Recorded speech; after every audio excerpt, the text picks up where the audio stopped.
بسم الله الرحمن الرحيم. الرحمن علم القرآن،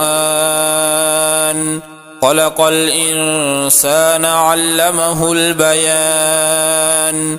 الشمس والقمر بحسبان، والنجم والشجر يسجدان.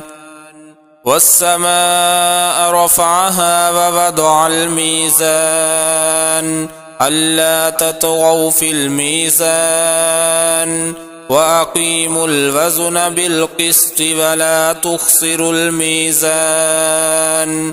والأرض وضعها للأنام، فيها فاكهة والنخل ذات الأكمام، والحب ذو العصف والريحان. فبأي آلاء ربكما تكذبان؟ خلق الإنسان من صلصال كالفخار، وخلق الجان من مارج من نار. فبأي آلاء ربكما تكذبان؟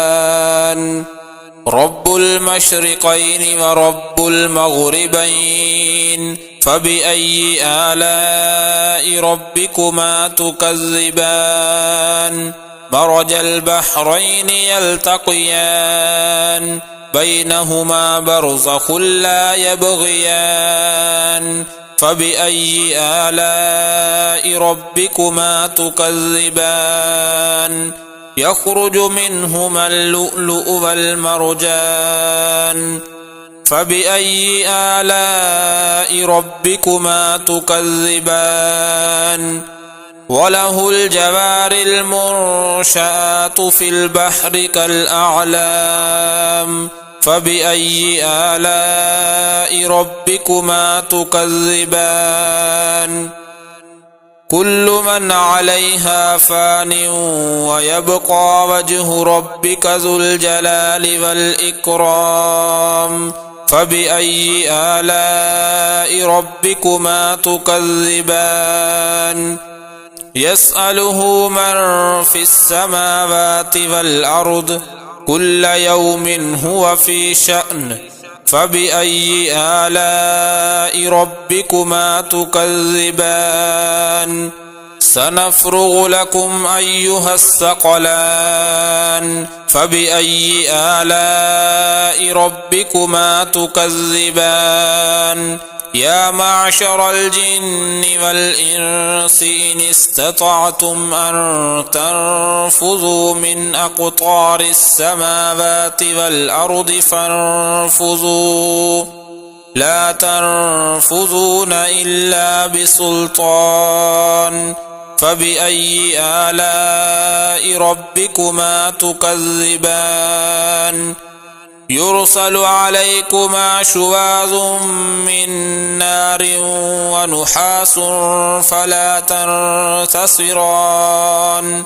فبأي آلاء ربكما تكذبان؟ فإذا انشقت السماء فكانت وردة كالدهان.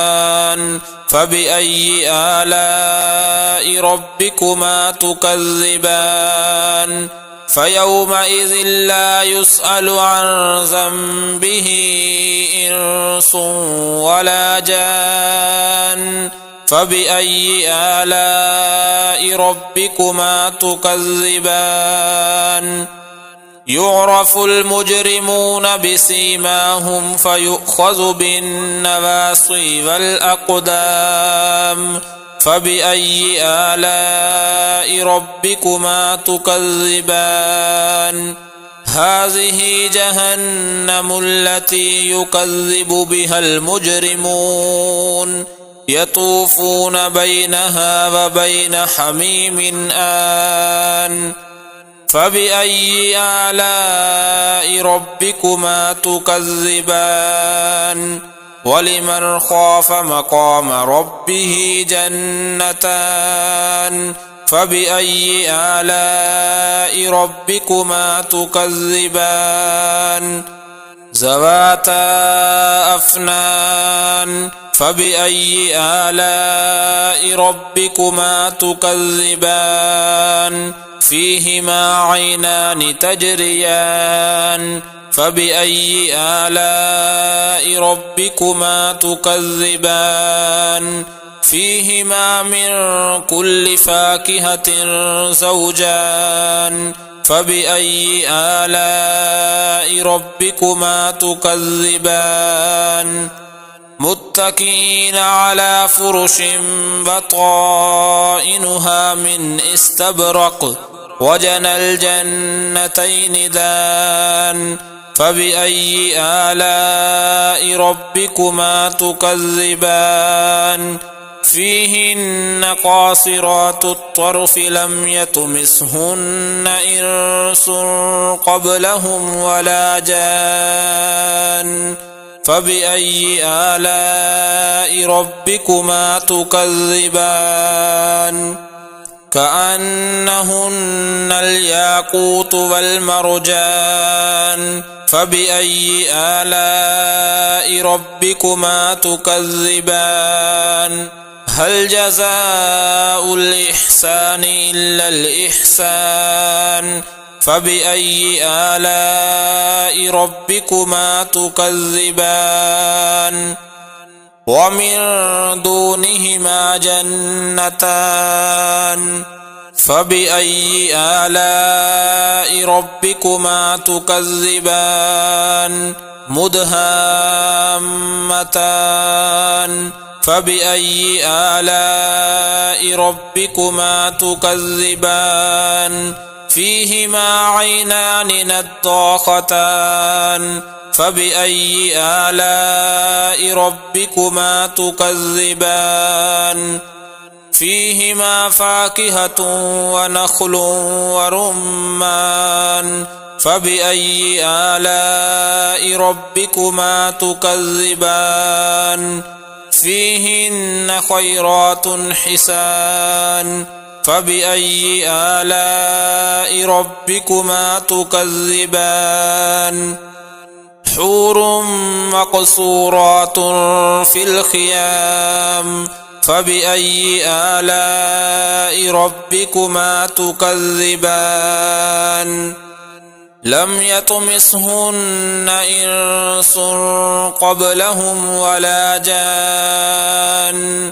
فبأي آلاء ربكما تكذبان متكئين على رفرف خضر وعبقري حسان فبأي آلاء ربكما تكذبان تبارك اسم ربك ذي الجلال والإكرام